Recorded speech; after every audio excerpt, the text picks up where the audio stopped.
Hey guys, pa-close na yung tindahan, getting ready.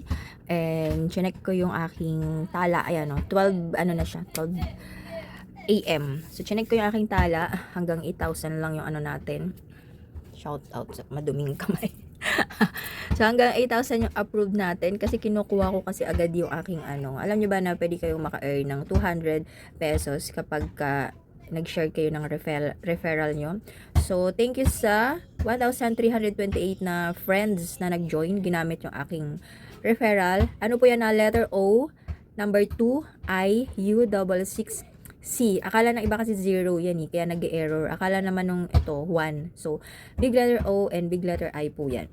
So, ito na yung mga nakuha ko sa kanila. Ayan, 45. A total niyan earn, 45,000. Ito may butal siya. So, kunin natin yung 1.5. Wala kasing ano eh, hindi kasi pwede yung 1.6 eh. So, view offer. Ayan siya. So, dito tayo sa 1,500. Wala kasing 1.6. Ayan lang. So, yung 1.5 kunin natin. And, continue. Tapos, pwede kang magbayad from day 15 to day 61. 2 months. Kaya lang, pag mas matagal mo siya babayaran, for example, ito.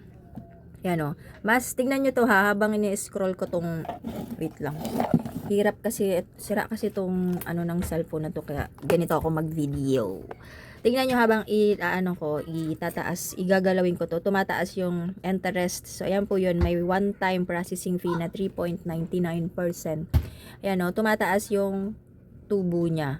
Kaya, kung kaya mo naman siyang bayaran ng minimum ng 15 days, ayan, day 15 lang tong nandito. 15 days. Mas maliit yung tubo. Sa 1.5, 59 pesos lang ang processing fee. Ayan lang yung interest niya, 96 pesos. So, continue natin. Check sa baba. And accept.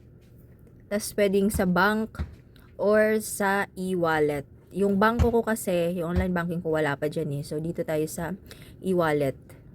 Yan. Mas mura sa coins, pero wala akong coins, kaya GCash lang tayo. So, ito na yung aking GCash account. Diyan ko talaga yan sinesend. So, make sure na complete details. And, nako, ito yung pinaka-importante, yung GCash number mo. Kasi once na mali ka dyan, at hindi pumasok sa'yo, kailangan mo pa rin siyang bayaran. Okay? So, meron tayong transfer fee na 15 pesos. Kaya, may bawas. Hindi yan bawas ni ano ha, kay Tala. Sa GCash yan siya. So, 1,485 na lang yung matatanggap natin. So, got it. Wait lang natin na magsisend yan. Saglit lang naman yan eh. Matik yan na papasok. So, update ko kayo pag pumasok na siya. So, eto na siya guys. Ayan o. Pumasok na cash in. Ito yun. From Union Bank. Ayan, diba? Ang bilis lang niya pumasok. 12:06 AM. So, ganun lang kadali. Uutang pa rin sa 2025. Pero ako, hindi ko po yan utang ha. Kasi kinuha ko lang yung nakuha ko from referral. Kasi 'di ba kinuha kong endorser ng Tala.